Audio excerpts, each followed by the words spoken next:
Jason, thank you. That was great. Thank you so much for all that you do. Our second team building program is called Persuasion Table, 10 Core Variables of Persuasion.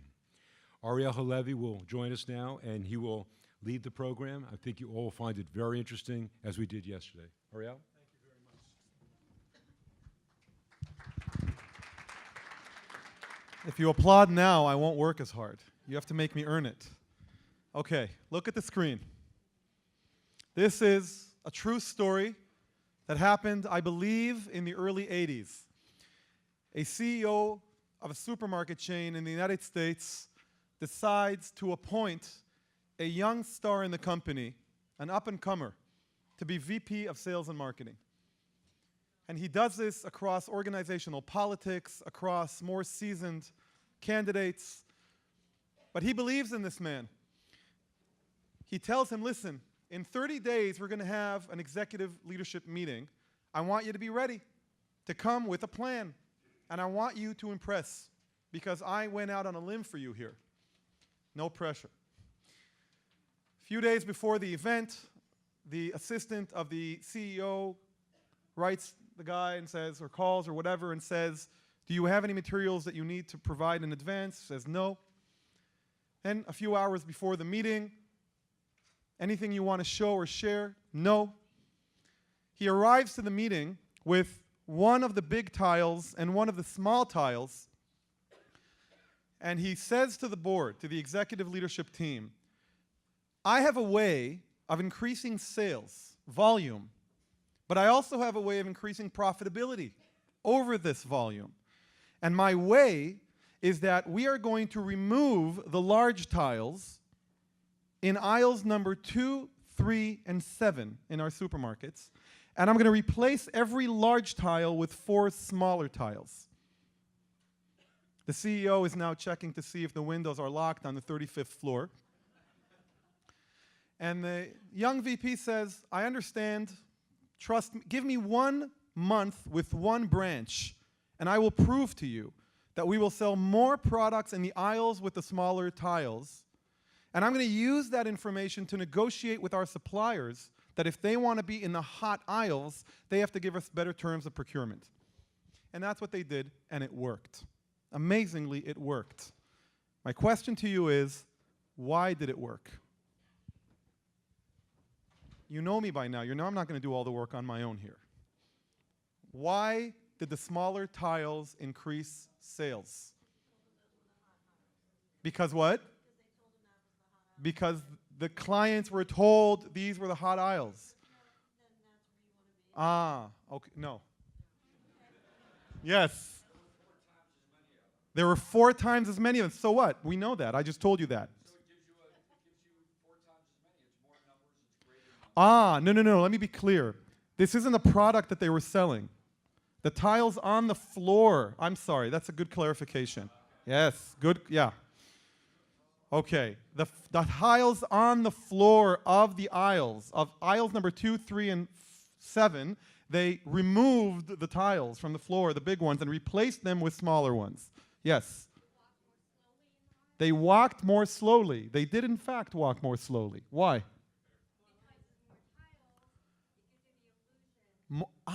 Okay. So more tiles, you have the illusion of walking more steps, so you walk slower. No. But they did, in fact, walk slower. The explanation is incorrect. Yes. Because it was new and people are attracted to it. No. But I'll tell you, you're on to something else, but it's not in this case. It was bumpy, so they got tired of walking, meaning the friction in between the tiles were slowing them physically down.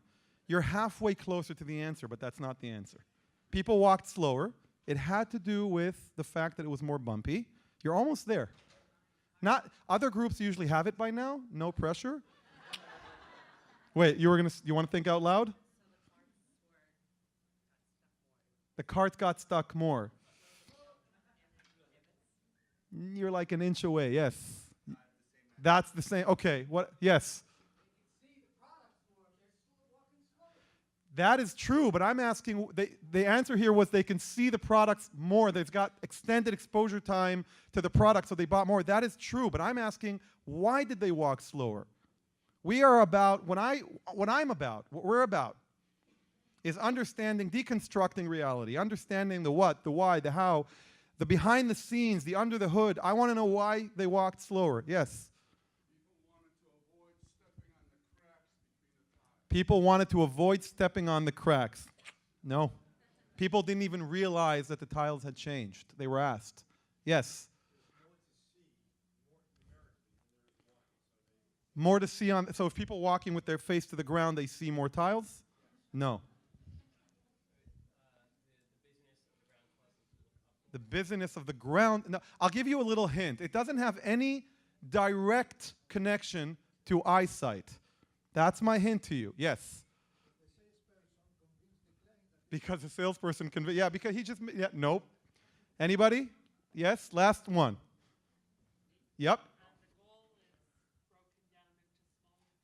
The goal is broken down. But why would people walk? Okay, one more. No. Ah, I'm so happy I went. Yes. Go ahead. Now you're 99.9 there, and that's okay. I'm good with that. So here's what happens. You walk into the supermarket, you take a cart. The cart has wheels. Every time the wheels hit the cracks, you hear a, right? I'm walking. And then I walk into aisles number 2. Now the cracks are closer together. So while I'm walking at the same pace, my ears, my brain is registering. So people inadvertently slowed down. And when they were observed, within about 10 paces, they slowed down exactly back to and then they walked out of aisle number 3 into 4, and then they started walking faster again. When they were asked, did you notice anything different in the super? Nope. Did you get everything you planned to get? Yeah, I got exactly what I wanted. Except we know that's not true exactly because what the gentleman there said. Longer windows of exposure to the product make you buy more. And in fact, supermarkets in general, if you want to learn about persuasion and influence without authority, supermarkets are a wonderful case. It's one big manipulative lab, okay? What's one of the terrible things supermarkets do to us? Right? They split up no, but there's something even worse than splitting up. They bake cookies. Worse. Thank you. You're a parent, right? They put the candy by the checkout exactly at the eye level of an 8-year-old, and the kid's like, I want the candy, and the people in line are, are you going to buy your kid that bar? Because I'm going to buy your kid that bar, okay? And then they came out with, parent-friendly cashiers. Now they remove, okay. The reason I started with this story is because what I want to show you now is a less obvious, a less direct, a less linear approach to persuasion. If yesterday we spoke about the idea of bonding as a function of direct interaction, as a function of putting things on the table, finding things we have in common, really engaging in something that is very visible. We know we're both now having this conversation. Now what I want to do is I want to go behind the scenes a little bit and show you how that system 1, remember I spoke about system 1 yesterday? System 1, system 2, do you remember? System 1 is the experiential memory. It's the ancient brain. It's the one that operates based on rules of thumb. It's very automatic. We're mostly not aware of it. And then we have system 2, which is the more modern brain, the post-scientific revolution brain, the brain that evolves from age 0 to learn deductive thinking, research, right? I want to show you some of the rules that were found about the operating system called System 1. But before we jump into that, I want to ask you one more question. How many variables, like the tiles in the supermarket, do you think are affecting your perception of me right now? What do you think? You should know me by now. How many variables are affecting your perception of me right now? You should know me by now. 5, 1, 10. Countless. For example, the fact that you've noticed. Okay. the way that my hair is combed. Thank God I'm not wearing my pink shirt. By the way, everything you said, my dress code, my posture, that's all under one category of variables. We'll talk about that a bit later. But what else? You're going to the heavy rocks. Yesterday I had a cold. Oh, really? I didn't even notice. I apologize for that. Okay, I'm not sniffling. That's good. We're making progress then. I do feel better. What? My movement. I'm standing and you're sitting. What about your seating position? What about the fact that you're around the mic? I sound shy. Really? I don't know. I'm just going to... I've never really been accused of that, I got to tell you. I've been accused of many things, not of being shy. Okay. What about the lighting in the room? What about the fact that you were in the 9/11 today? You think that has any material impact on how you're perceiving me now? How about how well you slept? How about the emails that are hitting your inbox right now? How about the food you just ate? How about our session we had yesterday?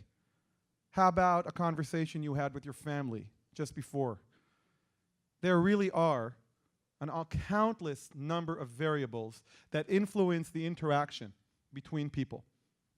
And we call those variables circumstantial variables of influence or of persuasion. The circumstances affect the perception. We don't operate in a vacuum. We operate in the context of the circumstances that we are in. And the problem is, and that's the bad news, is that there are just so many of them. This is just a list. I could go on for thousands and smell can affect. If you have a name that is the same name of somebody who bullied them when they were kids, if you have eyes that look like the eyes of somebody they love, all of these things affect, and we don't necessarily have access to all of these variables. Even if we do our homework, it's hard. We should know what happened in the news. We should know if they published an article. We should know if they had a bad meeting or if something good happened. We should know those things, maybe 5 or 10 facts. But we can't really control all the variables. That's the bad news. The good news is that we don't need to. There is something called core variables of persuasion. And while we may have almost endless, infinite circumstantial variables, there are in fact only 10 core variables. If I'm now standing before you and I'm trying to garner your attention and impress you and make sure you understand what I'm saying and make it memorable, I really am only constantly paying attention right now to these 10 core variables. That is good news, because 10 is a more manageable number for our brain than infinite. And there's even better news. If you manage these 10, you outweigh all the other circumstantial variables. So if somebody didn't sleep well at night, if a kid in class has ADD, if they just had a fight, if they're hungry, it doesn't matter. If you manage these 10 core variables well, they will outweigh the others. And what you need to know about 10 core variables is that they are forever present in every interaction. I will not always be meeting you after you went to such a meaningful place like the 9/11 Museum. That's a circumstantial, it won't always be there. The 10 core variables I'm talking about will always be there. Any form of interaction, one-on-one, one-on-many, many-to-many, in-person, remote, synchronic, asynchronic, will always be there. And these are the 10 core variables. Oh, did I not show them? Let me see. How about you guess what they are? Throw some out. What would be a core variable of persuasion? And by the way, for those of you who want to take notes or take a picture, I will make it available to anybody. So we'll send you the presentation through Israel Bonds, and they can share it with whoever wants. Yes? What? Appearance. You think my appearance, well, let me ask you something. Could my appearance change from time to time? But whatever it will be part of the equation, is what you're saying. You're right. Appearance, as was mentioned earlier, is a sub-variable in a category that would appear in this table. What would it be? What do you think? Is my appearance what I say? Not necessarily. Right, so it wouldn't be verbal, right? So it would be nonverbal. So nonverbal communication is in fact a core variable. And under the category of nonverbal, we have voice, which breaks down into even more subcategories, the speed in which I speak, the tone, the intonation, the emotional meaning I attribute to the words, the punching of the words. This is what I think is important, right? The volume, if I speak a little lower, create a little bit of intimacy. What? The language that I use, my accent, you know, I have to work very hard for this English accent, right? Eye contact, excellent. Eye contact is a big one. Eye contact accounts for a third of nonverbal communication. So you can imagine, for example, how challenging the days we live in, the era we are in now, is an era deprived of nonverbal communication in many respects. Even when you're on the phone, you can hear somebody smile. But what happens when you're texting? So of course now they have you think emojis evolved for nothing? No, seriously. We look at these emojis as a gimmick, but if you understand the historical path of our social evolution, you suddenly understand why emojis evolved. Just like why Big Talk evolved. We need to understand emotion. We need feedback. We need confirmed communication. And they did a test and they did a study of communications with emojis and without emojis, and they found that collaboration rises with the use of emojis. So we may laugh and think it's a child's game, but emojis are critically important. Am I going to use an emoji when I set a meeting with an important investor? I should. Maybe I won't because it's currently unacceptable, but it would be better. So let's go through these 10. They operate in pairs. I'm going to run through them fairly quickly. I'm not going to dive into all of them. I preferred to dive into one of them very deeply so that we would have time to practice. Okay, and I apologize in advance if I can't call you up. I'm only going to be able to do it with a few people, but we are all going to practice around the table. So let's start with messenger status. Messenger status is really what we talked about yesterday. The tool I showed you yesterday of Big Talk is a tool designed to enhance messenger status. What is the definition of messenger status? Quite simple. The total sum of expectations, positive or negative, that the other person has of you. You want an example of expectations? I'm the younger brother of 3 older sisters. And I used to be a competitive debater. I won the Israeli Nationals twice in Cambridge and Oxford. And I don't know if you've ever met debaters, but they're a nightmare. And we're having Friday night dinner, and my mom will ask a question like, so what do you think is going to happen now with Iran? Do you think that, and I'm like, well, Mom. She's like, Ariel, why don't you let your sisters start? What are you talking about? We haven't even started. I know, but you're going to hog the entire conversation. Why not give them a head start? Now, I haven't done that for years, to be honest with you. I don't hog conversations around the dinner table for years. I can't shake that messenger status because she grew up seeing that in me for 30 years until I realized I have to stop. That's messenger status. Positive messenger status, I lived in Seoul, South Korea for a few months. The minute I told them I'm Israeli, I became a genius. So messenger status is the total sum of expectations people have of you. You can shape your messenger status. Big Talk, like what we did yesterday, is an example of how we can shape our messenger status. To do that, we have to be aware that it exists, and we have to know how it works. And in a very brief nutshell, messenger status can be direct or indirect. For example, how many people here ever met Christopher Reeves before he passed away? Raise your hand if you met him. Oh, wow, that's amazing. Okay. For those of you who didn't, you read in an elevator, yeah. But for those of you who didn't, do you have any expectations what he would be like if you met him? Of course you do. Because you never met him, but you know of him. You've heard about him.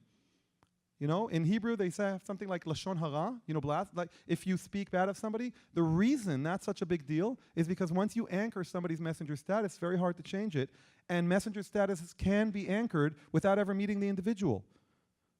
That's indirect messenger status. Direct messenger status is the set of expectations that emerge as a result of the sum of meetings they have with you. So they meet you once, they meet you twice, and they begin shaping an image of you. And that's why it's so important to create a positive experience, because that becomes the anchoring messenger status. But it gets worse. It gets harder, because there's individual collective messenger status and there's collective messenger status. What is collective messenger status? What do you think? What? How my group, so when you say how my group is perceived, what you really, if I understand correctly, is what they think about a group of people that they associate me with, also known as a stereotype, right? We can't help it. You know that 99% of lawyers give the others a bad name, right? And you can't help stereotyping a group. And you, with or without your intention, belong to multiple groups. You're a mother, you're a father, you're a brother, you're a man or a woman, you're a legal position, you know, your procurement, you're Israeli or American or French. And the minute you say that, the minute they hear that in your voice, they now associate a list of characteristics that may be true or may be untrue. You know, when I have political arguments or discussions with people about Israel, the very first thing I aim for is not to have them agree with me. What's the very first sentence I look for from people when I talk to them about Israel? When it's a challenging conversation. I don't wait for them to agree with me. I don't want them to concede any points. There's one checkpoint that I have, and until I don't have it, I don't focus on anything else. What is it? It's messenger status related. What? Are you Jewish? Would I be willing to listen? I try to demonstrate that with behavior so that the question doesn't have to come up, but you're on the right track. If I am willing to listen, and if I do listen, what am I likely to hear from them? Yes, but I'm talking about my messenger status. I'm not talking about the content. We'll talk about that in a minute. That's why messenger status is differentiated from message. No, I wait for the following sentence. You know, you're not like all other Israelis. Because this person met all other Israelis and then did a whole research and categorized the commonalities and then deducted that this is what Israelis are like. When I hear that, and by the way, if they meet 10 or 15 other people who are Israeli in the next month and they say that sentence to all of them, their brain will change the stereotype in the following way. They'll say something around the lines of, you know, you Israelis, you've really changed. God forbid they should say, I may have been wrong. But I'm not in the business of getting people to think that they were wrong. I'm in the business of collaborating. I'm in the business of people agreeing with me, and if I can do it without them feeling that they're wrong, all the better. So messenger status is very important, and I expanded on that more than I will on the other variables, mainly because it's a direct continuation of what we did yesterday, and I wanted to reinforce that importance on you. We are rushed for time, we are busy, we are overwhelmed with tasks, and we are focusing so much on what we need to say that we don't necessarily take the time to establish our messenger status. You build your messenger status well, you will save so much time. It'll cut the number of interactions necessary to achieve agreement. It will dramatically reduce resistance and escalations. It will make people more forgiving. It will make people introduce you to other people.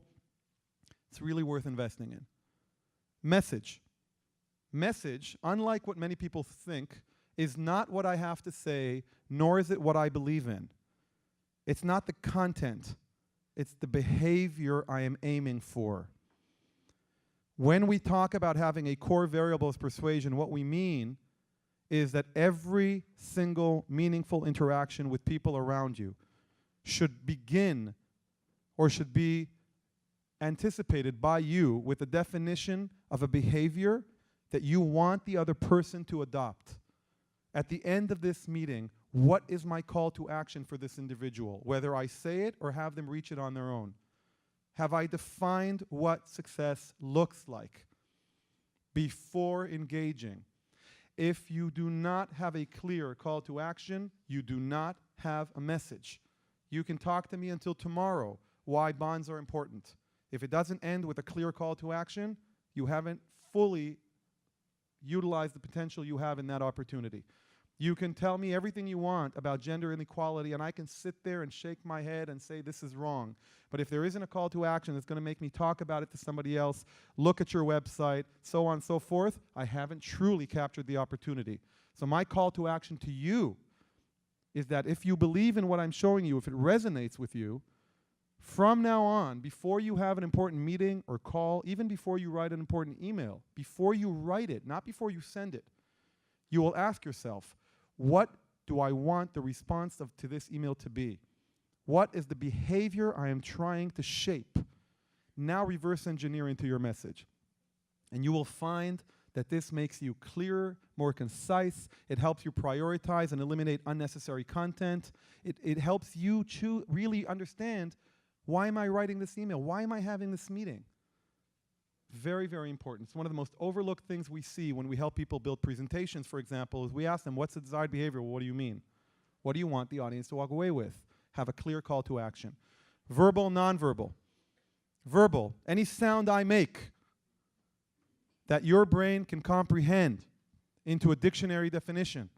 So if I say a verbal word in Chinese, but you don't speak Chinese, that would constitute as non-verbal communication. Non-verbal communication, everything else. We spoke about that before, right? Can you tell me what the division is between verbal and non-verbal as far as impact on your audience?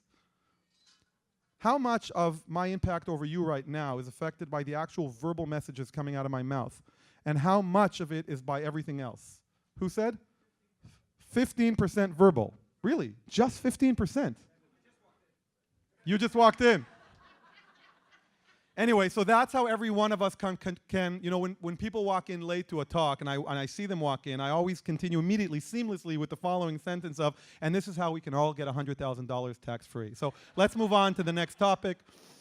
That's for your benefit. Okay, what's the division, verbal, nonverbal? What do you think? 70-30 towards what? What's 70? 70 verbal, 30 nonverbal. Whereas here we had 15% verbal, 70. Now you know my math results in school. So the highest we got was, somebody here thinks that 85% of the message is nonverbal. How many people think it's higher than that? Do we have a 90? Raise your hand. Going once. Above 90. So according to research over the last several decades, and there are whole metrics of how they calculate this, and it's not an exact science, approximately 93% of the message is nonverbal. 93. Let me demonstrate this to you, okay? I'm going to try to sell this clicker to you. I'm going to be a clicker salesperson. I'm going to ask you for a little favor. I sometimes get a little stressed in front of people, and it kind of screws up my nonverbal. So if I could please ask you to make a decision of if you want to buy this or how many you want to buy, just based on my verbal message, okay? I would really appreciate it. Just ignore my nonverbal, okay? Hi, everybody. My name's Ariel, and I'm here to present this remarkable piece of technology that's really good for people who make presentations. It's absolutely the best product on the market. Stop, I'm buying 10, just stop. Okay, that's how I get people to buy. I torture them. If you had let me continue, I would have explained, you know, the battery life and the weight and, you know, and the distance it covers from the projector, but you can't. You absolutely can't. That System 1 of ours has been developing for hundreds of thousands of years the ability to extrapolate meaningful information from nonverbal signals. No matter what I say, the brain will process the nonverbal faster than it will the verbal. And it will do so in a non-rational way as well. We'll get to that in a minute. We'll talk about terminology. So what's my call to action here? What's my message now? For this part of the presentation, my message is, when you work on an important meeting and you're done building your content and your message, you start focusing on your nonverbal. You ask yourself, What tone do I want to use here? You don't have to be an actor. You don't have to learn performance. You just have to ask yourself this question. I promise you, your brain knows how to use nonverbal. It knows. It's a born capability. How do we know that nonverbal is something we are born with? Because you can't talk until you're like, what? 1, 2, 3? Can you imagine? I didn't talk almost until I was 3. So ironic. Right? How do we know? How do we know? Remember that kid at the supermarket? That's like, can I have the bar, Dad, Mom? Like, no, we're having dinner in an hour. But I want the bar, right? And who taught that kid how to do that? No, think about it for a minute. Think about how many different variables or components are in that specific most annoying behavior. The slumped shoulders, the tilted head, the right? The perfect tempo of stomping. I mean, that's pretty incredible, right? And then we lose it. Why do we lose it? We lose it because when we're 9, our parents will say, Bobby, are you a baby or are you a grown-up? I'm a grown-up. So ask like one. Can I have a chocolate bar, please? There you go, see? Good for you. We educate our kids away from nonverbal communication. We've moved from a 100% nonverbal to a 100% verbal, and I get it, right? Right? We're not going to go to Slide and say, I need more budget, right? That you could try, by the way. It may work. I've seen them all. I've seen everything, right? Okay, so moving right along here, I will say this. Don't stomp your legs, but allow the nonverbal back into your life. Ask yourself, what's the right tone? What's the right posture? What's the right dress code? When do I want to... Just temp your brain to remember how to use it. No courses, no training, no books. Just ask your brain, if I were to do something nonverbal now, what would I do? And I promise you, it will come back. It's like riding a bicycle. And if it doesn't, then you can watch some videos online. Okay, next. Covert and overt. Not going to get too much into that. Overt, anything I say that you see, any words that I use that are obvious. Covert, subtext. If I quote somebody, the covert message is the nature of the person I quoted. Why did I quote that person? If I give you 3 arguments about something, the order I chose to present them would be a covert message. If I used 1 out of 5 different statistics and I chose that one over the other 5, that's a hidden message. Ask yourself, how do I work in covert messages into my overt message? Information and knowledge, because we're going to go into nonverbal deeper. Information and knowledge. Information is simply put, facts.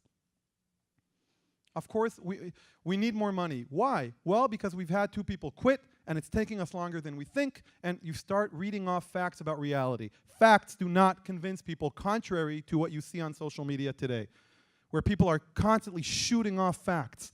Facts are not analysis. Fact support analysis. Facts are the raw data. Knowledge is the conclusion. Always start with the conclusion first. Always. I think that we can grow our sales within the next 18 months by an extra 7.5% above the targets that you've set. And I think we can do it even in light of these 3 main obstacles that we've been facing. What's the answer you're going to hear? What's the question you're going to hear? How? The minute you hear the how, you're ready for the information. You're ready for the recommendation. I think we should put together a bigger team in the West Coast. And if they like, and then let me tell you how that works. And if they like it, after asking how, they'll ask, how much? And that's the right logical sequence. Knowledge versus information is also known as a broader model that we teach called value orientation, which we're going to talk about tomorrow. And it talks about the importance of logical sequence in persuasion. Knowledge versus information says, start with the conclusion, work your way back. The conclusion should always be the value to the other person. Most people think persuasion is an intellectual process. It isn't. It's predominantly an emotional process. And within that, not the other person's emotions, mine. Good persuaders are people who can delay gratification, who can start with the other person's benefit and reverse engineer. Now let's move into rational, non-rational. Rational. Any decision I make that follows the next 4 steps. Defining a quantifiable time-based target that I can measure. Mapping alternatives, all of them by the way, for it to be a truly rational decision. Prioritizing alternatives, executing. Non-rational is anytime you violate that logical sequence. Anytime your brain makes a decision based on rules of thumb. What's the division here? What do you think? How much of the time are we rational and how much are we non-rational? Yes, women, you too, not just men. 50-50. That wouldn't be interesting, would it? What do you think? 80-20 towards what? You think 80% is non-rational? More. Let's hear it. What's your bet? 90-10. You really went out. Well, it's actually, 95-5. And this is again based on really paradigm-shifting research in behavioral economics, led by an Israeli set of researchers I mentioned yesterday, followed by their student, Dan Ariely, who really does a great job of taking all of that scientific complexity and simplifying it into day-to-day life. 95% is non-rational. I'm going to show you now several non-rational tools, rules of thumb. Then, I'm going to test you on using them. Okay? Let's see. Terminology. The rule here is negotiate terminology before you negotiate ideology. Let me give you an example of system 1 versus system 2 of the brain, just to show you how slow one is and how fast the other. How fast the non-rational brain is versus how slow the rational. I'm going to give the slow brain a head start. Okay? As I mentioned to you, I'm a younger brother of 3 sisters. And when I was younger, one of my sisters, Dana, would kind of complain to me that I don't appreciate certain behaviors that I do that are in fact chauvinist. And I was like, that's not true. I'm enlightened. She says, you're not aware. And then when we started our company back in 2003, we started working with NGOs in Israel that worked with gender empowerment. And so that really affected me. It kind of put a spotlight on what Dana had told me, and I kind of walked out of that really, truly a believer in equality. And I can tell you now, I thoroughly believe that we will never be a thriving, just society until we have absolute, complete, thorough equality in all fields of life between men and babes. Okay? It's critically important. You think it's funny? Do you know how that an average babe earns like 30% less than a man? I don't think that's funny. Why are you laughing? Babes are constantly getting paid less for the same job. Come on, terminology, schmerminology. Don't you agree with what I'm saying? Doesn't your system too agree that we need equality? Don't you think it's a problem that we don't have it? Are you going to nitpick? Babes? Fine. Chicks. Chicks, okay? Chicks is okay? So, how long was I speaking before I said the wrong word? How long? 30 seconds? 60 seconds? That's the head start I gave your brain. And no matter what I said and how much you agreed until I said the word, the minute I triggered system 1 with the wrong word, it undid. It undid. It didn't just prevent the future. It undid the past. It actually regressed your perception of me after you heard something you agreed with. That is how powerful system 1 is. Do we actually think about the terminology we use? This is something we do a lot when we do Israel advocacy. We constantly teach people to pay attention to terminology first because terminology is so charged. So that's number 1. Mirroring. Let's talk a little bit about mirroring. Mirroring is a very, very powerful tool, actually predominantly used in conflict resolution and mediation. And it is the process by which we become a mirror image of the other person, both verbally and non-verbally, and we do it sincerely. Very difficult. Somebody says something we don't agree with. Somebody lies. Somebody accuses. Somebody insults. What do we want to do? What happens when we get that negative stimulation? We want to strike back. We want to right the wrong. What are you talking about? All of us, Do you have any clue? Have you ever been there? Okay? I actually have. You don't even know what I'm talking about. Absolutely I do. Okay. That won't work. But if I said something like, what's your name? Mindy. If Mindy just said something totally offensive to me, or presented an idea that I don't agree with completely, it could be a business, we're arguing at work about business strategy. I might say something like, okay, Mindy, let me see that I see what you're saying. I'm not sure I agree, but I want to repeat what you said and tell me if I've missed anything. You're saying A, B, C, and D, and I think you're also saying that, right? Did I catch everything that you said? How hard is that to do? Technically, not at all. Emotionally, it's like you have to bite on a piece of wood every time you do it. Right? Very hard. Now, I actually did this. I had a manager in a company who wanted me to work with him on, being a little bit softer with the team. And the idea was I would sit in on meetings with him, with certain people. And one of his executives comes in and he says to her, you know why I called you in? Do you know that you've been late for the last 6 team meetings? I have it all written down. I'm sorry, I will not have that disrespectful behavior on my team. Now, you would think the person would shy away, apologize. She got so mad that she completely lashed out. And she was like, I've had it up to here with you. I was late? Really? Do you know that I am consistently the first person into the office every day, that I am the last person out of the office every day, that 5 other people on the team have been late over the last 4 meetings? I have 3 more projects that I'm filling in for somebody else that you let go. I didn't get extra pay for it. My car broke down, and I live the furthest away from everybody. I can't stand this behavior. Okay, this guy was now holding his table like his knuckles were white. And he was livid. And he was about to, and I was like, wait, can I just step in for a minute? What do you want? Can you please mirror what you just said? If looks could kill, I swear. If you could fire me on the spot in that moment, what do you want me to do? I want you to repeat what you just said.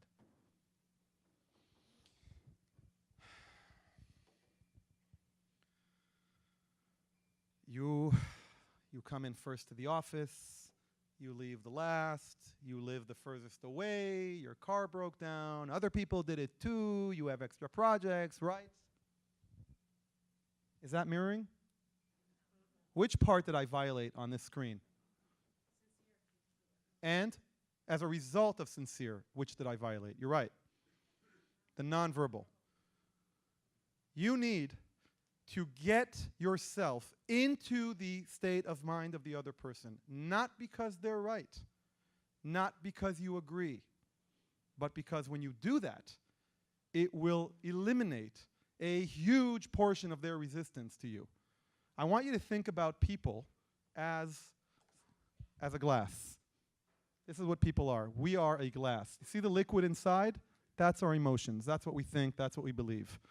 When we really believe in something, that glass is full. When we're in a very aggressive argument, that glass is bubbling over. I don't know. I'm going to try to pour some liquid into a bubbling over glass. You think it's going to go in? But when I mirror, I'm basically taking that liquid and pouring it into my glass and freeing up the glass. Now, can I pour something in here? But what does that require of my glass? To be bigger. I actually think that's probably where being the bigger person phrase came from. You got to be bigger. You got to have enough room to contain more. Think about teachers in school with a kid. Daniel's constantly jumping up, and teacher keeps saying, only with your hand up. And Daniel's like, only with your hand up. What was the year that Hitler opened up his campaign against Russia? And Daniel's like, 1941. Like, Daniel, only with your hand up. 1941. And at one point, the teacher gets upset and walks up to Daniel and says, Daniel, what did I say? Only with my hand up. How many times do you think you yelled out the answer? I don't know. Guess. I don't know. More than once? More than 5 times? Do you think we heard you the first time? I guess. So why did you yell it out? I don't know. It was 1941. Like, unbelievable. He says it again. Because communication wasn't confirmed. But if the teacher had done the following, Okay, Daniel says 1941. Daniel, next time with your hand up, please. Or, okay, one answer is 1941. What else? Like magic, Daniel sits down. Because the liquid has been confirmed. It's moved. That's what mirroring does. You want to go the extra credit? You want to get extra credit with mirroring? Do active mirroring. Don't only repeat what they said. Add arguments that they didn't say that actually support their point of view. So let me see, you're saying this and this and this, right? Okay, but and I think you were troubled about that fact as well because, yeah. Well, if I understand you correctly, then probably you're also saying this and this and this. You're right. I understand. Well, let me tell you what I think. I don't even have to say I disagree with you. Let me tell you what I think. And now we can get beyond that. Very, very important. Mirroring, one of the most powerful tools in conflict reduction. Finally, we're going to move through this very quickly. Heuristics, rules of thumb, framing, positive versus negative. Doctor says to a patient, 90% success rate of this operation. How do you feel as a patient? Doctor says, well, there's a 10% chance it'll fail. How do you feel? Not so good. Same fact. You're wrong. Or, I have a different opinion. We won't succeed unless, we will only succeed if. I don't want to see this movie. I'd rather see this movie. The beautiful thing about framing is you don't have to give up a thing. You are not asked to compromise on anything. When you mirror, you're not asked to compromise on anything when you frame. It just forces you to take the positive over the negative, and positive framing triggers positive experiential memory, which links to what we talked about yesterday. Heuristics, expert, scientific, fear. Let's do this very quickly. The expert heuristic is anything you say that establishes your authority in the field that you're talking about. It could be your experience, it could be your title, it could be facts and figures. Next, scientific. Any scientific data you provide. If I said to you, I think there should be gender equality, and right now there isn't, more men are in politics than women. Versus, I think there should be gender equality, and there isn't, 51.2% of the population are women, and only 17% of parliament members in Israel are women, and I think we need to change that. Slightly more powerful? And I didn't just say majority, I said 51.2. What is that 0.2? That's the scientific heuristic. That's what makes it feel like it's measured, it's been validated. That's not to say that you should make up facts. Definitely not. Next. Wait, let me go back. The motive heuristic. If they think you have a vested interest in what you're proposing, they will believe you less. People are still operating under a paradigm of win-lose. Okay? So we have to constantly neutralize our vested interest or put it on the table clearly and demonstrate the win-win. Of course you're saying that. You're Israeli. Why wouldn't you say that? Of course you're saying that. You're a guy. Of course you'd say that. People will constantly undermine. By the way, the motive heuristic and the expert heuristic undermine which core variable that we spoke about today? Who said that? Good. Messenger status. These are things that affect your messenger status. How about terminology and how about the scientific? Which ones do those, what message? Okay, I just gave it away. That helps the message variable. Okay? Accidental. Can anybody guess what the accidental heuristic is? What? I heard somebody say something. What's the accidental heuristic? If somebody comes across a message that they don't think was intended for them, they tend to believe it more. Because it neutralizes the motive heuristic. Which industry makes billions of dollars on accidental? No, it's not a real accident. Accidental message means I came across the message in a way that I don't think was engineered. Advertising. And what kind of advertising, by the way, is the most powerful one? Subliminal and even before the personalized. Because it can be personalized and even more than that. Have you ever heard of product placement? What does James Bond drink? Martini, shaken, not stirred. Do I watch the movie thinking somebody's trying to sell me something? That's what makes it more powerful. When I'm watching tennis and the guy's wearing a hat that says, just do it, I'm not watching a commercial, I'm not shopping, I'm just watching tennis. That's accidental. Average James Bond movie would make 40% of its entire expense before the movie was ever aired through product placement payments. just to put things in perspective. Availability heuristic and fear. Fear is when you tap somebody's fear and then offer them a solution. You have to trigger a fear, you have to mobilize them into this unrest, and then you have to provide them a way to become restful. That's fear. How does a life insurance agent utilize fear? If I said to you, you know you're going to die someday. You should have life insurance. You should do this and this and this because you're going to die. Most people can't handle the fact that they're going to be dead. What do salespeople do for insurance that's life insurance? What's like a very powerful fear heuristic? I'm already dead. Like your family. Who's going to provide for your family? Right? That's the fear heuristic. And my very favorite, the availability heuristic. You should know all these because I'm going to be testing you in a minute. No pressure. The availability heuristic says the following. Your system 1 gauges the world based on statistical propensity. If I run across something many times, my brain assumes the category must be large and therefore should be attended to. Okay? You're in the Sahara and you run across a coyote and then another one and then an hour later another one. Your brain tells you this place is coyote infested.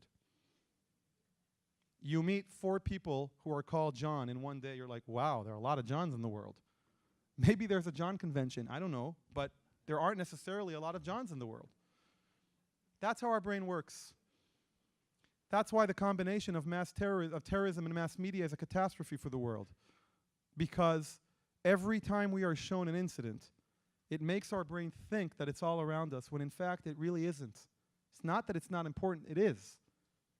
But I did my whole final thesis and my master's about quarantining the fear generated by terrorism simply through certain measures in media. Because from a damage perspective, it's the least damaging type of war. But our brain sees it thinks it's there. So a university professor decided to use the availability heuristic to improve his scores with the students. Here's what he did. He said, listen, today we're going to have surveys, and before the surveyors come in, I want to do my own informal survey. It's the last day of the semester. I'd like to please ask you to write down 3 things you loved about the course and 12 things you didn't. Why would he do that? What was the covert message? Yep. It's really hard. You're very good. Very hard to think about 12 things. That's exactly what happened. But before that even happened, the students were like, wow, what a mensch. Only 3 good things and 12 bad things? He really does want to improve. Wow, he's open, you know, he must be very confident. He's open to change. He really wants to hear us. But then he said, but if you don't mind, just if you can start with the 3 first. Okay, well, I like this, and I really like this, and I like this. Well, okay, now do the 12. Well, I didn't like this, and I guess I didn't like this either, and I didn't like that it was on Tuesdays. Maybe less reading. He's like, really try to get to 12. Like, I don't know, maybe smaller class size. On average, they got to 7. They broke after 7. And then the surveyors came in, and he shot through the roof. Because if it's that easy to come up with good things, and I couldn't even finish the bad things, it must be a great course. That's the availability heuristic. If I'm in a debate with somebody, how would I use the availability heuristic? Give me an example. Or if you're selling something, how would you use the availability heuristic? Somebody said to you, yeah, give me one example. I'm like, 1, 2, 3. If they said 4, I don't have one. I only have 3. Lucky, that's what they asked for. If I only had 2, what would I do? You want examples? How about this? How about this? Should I go on? The speed in which I can read it off will trick System 1 into thinking, well, if he's coming up with these so quickly, it must be a bountiful category. So with this in mind, what I want to do now is I want to show you a video. Well, let's load it but not start it yet. I want to show you a video. How many people here have heard of Duck and Cover? Duck and Cover. Duck and Cover was a simulation that the United States government had students all over the country run back in 1951. What was happening was 1945 was the dawn of the nuclear age with Hiroshima and Nagasaki, but only the Americans had it. Well, 1951, the Russians had it too. And now the Americans were worried because it doesn't matter how many planes I have, it doesn't matter how many tanks I have, the Russians have a nuke, right? And so the the White House was polling the people every week and seeing that there was a constant decline in general satisfaction. And people were worried. So they came up with this video. What I want you to do is I want you to take out a piece of paper, and every time you see one of these heuristics in the video, I want you to write it down. Okay? Let's do it.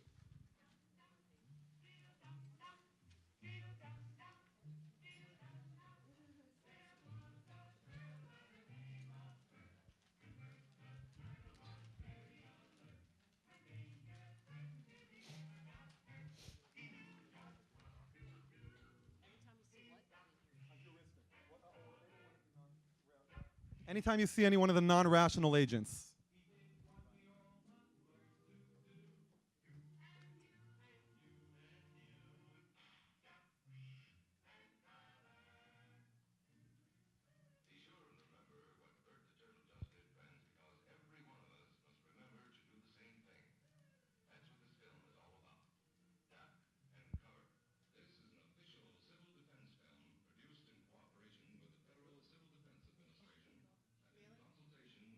Really?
An atomic bomb.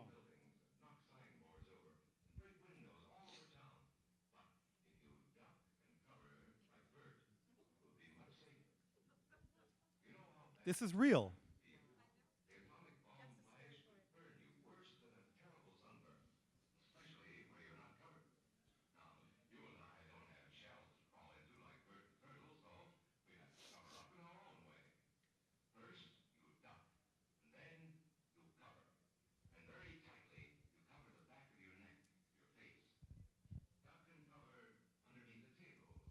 Okay, can we stop the video, please? And go back, if we can, to the presentation.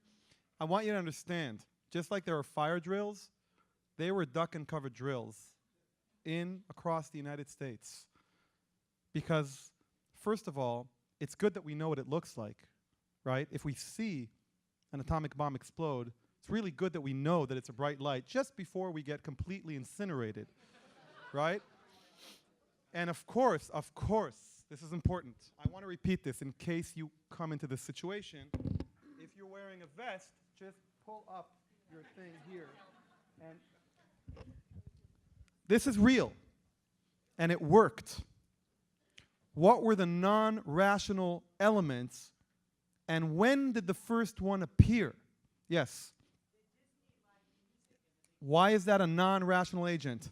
The Disney, she says. The Disney, ta ta ta ta ta ta. We're going to talk about atomic bombs, right? Why is that important? The music and what else?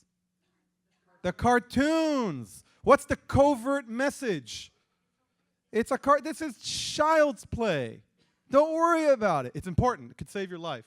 Don't worry about it, right? So the music, The cartoons. Then what? What about the turtle? Okay, I never really thought of that. 15 years I'm doing this. I've never had that comment. Okay, that's pretty good. Really, that's very original. Okay, it was like, it's not a duck, it's a turtle. Okay, but what came right after they said it's a after we're seeing a cartoon and music and we're all relaxed, now we should take it seriously. Why should we take it seriously? Yes.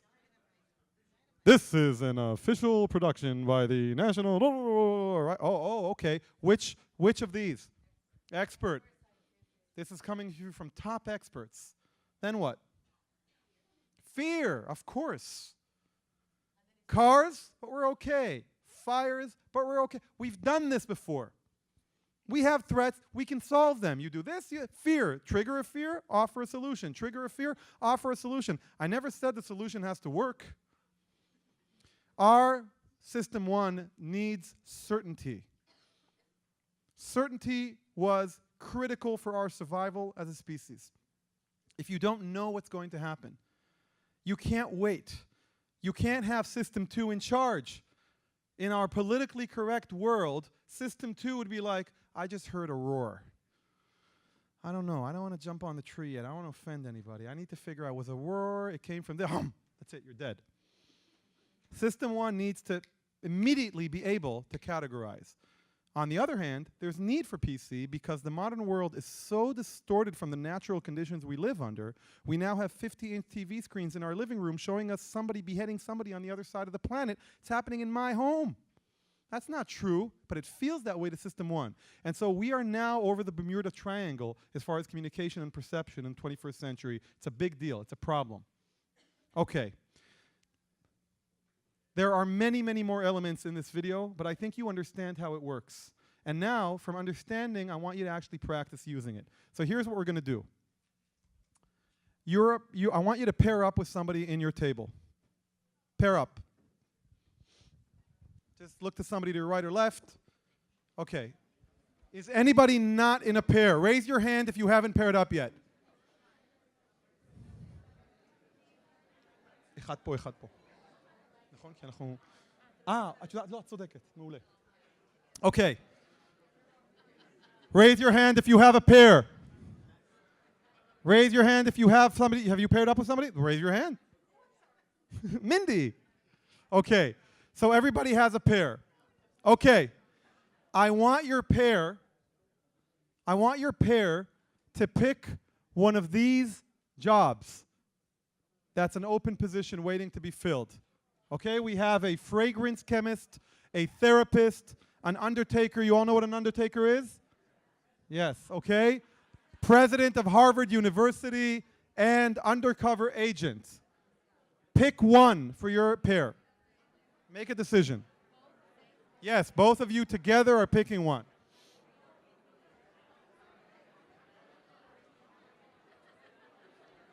Pick one, pick one. Back in school, wait, I was doing, pick a pair. Okay, no, pick a job, pick a title. You pick together. As a pair, you pick one. As a pair, you pick one. Whichever you want. Okay, you have? You picked? You picked? You picked? Did you pick one? Okay, did you pick one? You picked? Somebody is, Zev, I'm going to move you. Okay, did you pick one? Did you pick one? Okay. I need your attention. Raise your hand if you see me. Okay. By the way, this reminds me of something. About a week ago, we did the sticker exercise, and somebody wrote, "I'm very good at listening." And one of the women copied that note and walked around the room yelling, "Who's good at listening? Who's good?" And she couldn't find them. Okay. So I need to explain the instructions to you right now. Okay? So I need your attention. As a pair, you're going to work together. You're a pair? Okay. Which position did you pick? Undercover agent. Okay. Here's what's going to happen. You are going to interview her. You're working together. She doesn't have to sell you. You're working, okay? You're like her PR agent. And you have about 3 minutes. And this goes to everybody. This is instructions to everybody. You have about 3 minutes to interview her and to collect as much information as you can about her that you can then use to get up here and present why. You don't have to get up if you don't want. Anybody who doesn't want to get up here doesn't.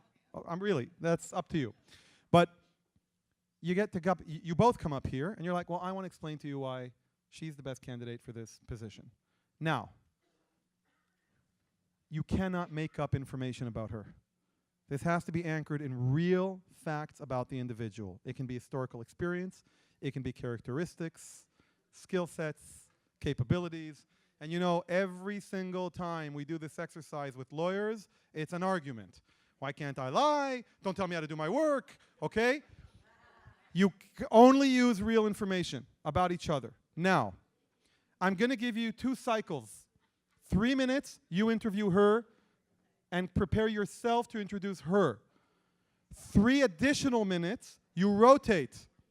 You interview her. The reason we're doing this is because I want to have the freedom. When I call you up, I will decide who presents whom on the spot. So you have to be ready for both contingencies.